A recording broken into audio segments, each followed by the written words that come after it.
Mark, let's talk for a moment about the future. You've been out in this part of the world for a long time. You basically built up the business for IMG Golf Course Design Services. What does the future hold for the company?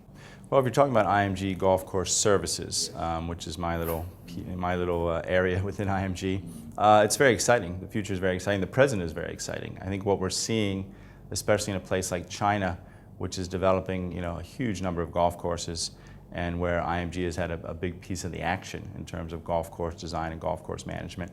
I think China by itself is just a very exciting story. And you're absolutely right. I mean, IMG Golf Course Services, although IMG is a worldwide company with our headquarters in the US, IMG Golf Course Services is really an Asian entity within IMG. So I think we're in a great position to benefit from this boom that's happening in Asia and that should continue on for the next few years.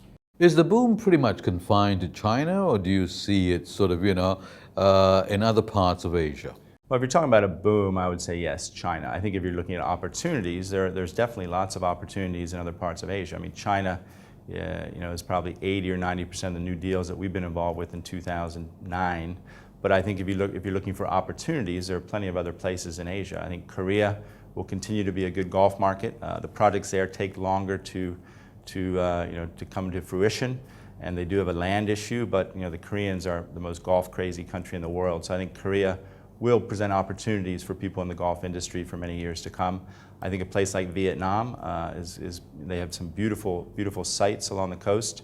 They have slowed down the last couple years compared to what was happening a few years ago, which I think is good because there was talk of too much happening in Vietnam. But I think, again, over the next 5 to 10 years, Vietnam will be an interesting market for golf course development. And I think also if you look at the ASEAN countries, the boom that happened in ASEAN was really the late 80s, up into the mid 90s.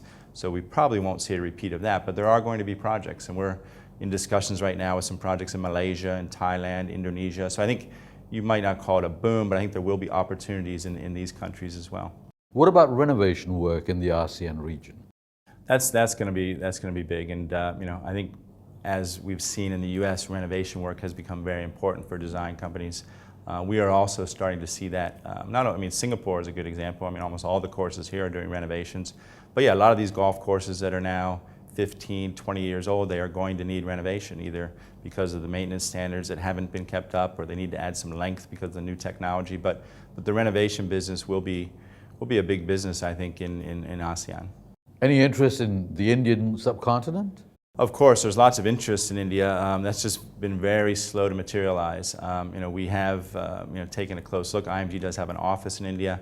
I've spent a lot of time there, but I think the big issue in India right now is the amalgamation of land, and that really is what's holding back the ability to develop 18-hole championship golf courses. I mean, it's funny, just the past week, there's been a couple opportunities come our way from India, but both of them have been 9-hole projects.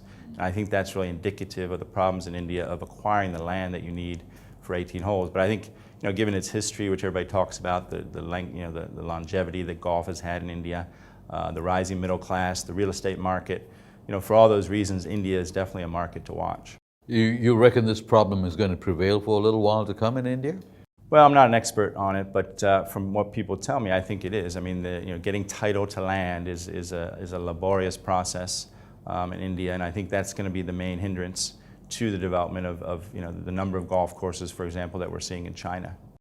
Now, on the one hand, you talk about a boom taking place in China, a lesser boom in Korea, Vietnam, and within the Southeast Asia region.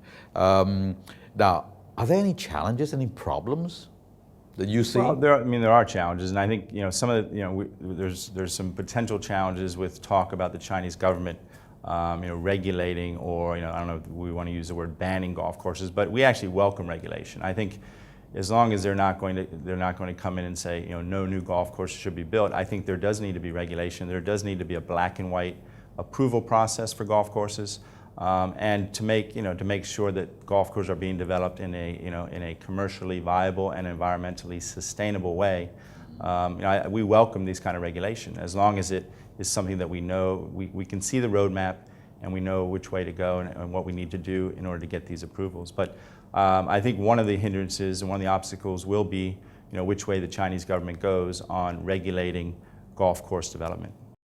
Do you see the establishment, or rather the development of lobby groups to help overcome these national problems that seem to be presenting themselves towards the development of golf?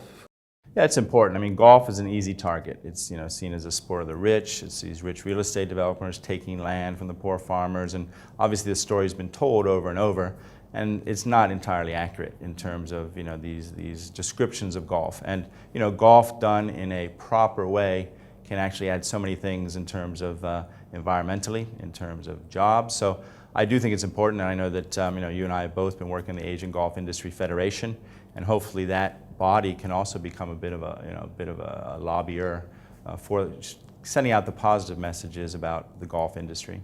You reckon that the admission of the Olympics into the Rio Games is going to serve as an impetus towards this cause? Well, I think it is. I mean, I'm not sure that it's going to be the cure-all or the goal. We're going to sprinkle magic dust just because we've gotten in the Olympics. But I do think it's going to help. I mean, golf now has to be taken seriously as a sport. In a place like China, prior to this, golf was seen as a entertainment vehicle. It was classified like a karaoke lounge or something. But now, I think golf has to be taken seriously as a real sport. It has to be treated as a real sport, by the authorities. And so I think it definitely is going to help in a place like China and some of these other developing countries as well.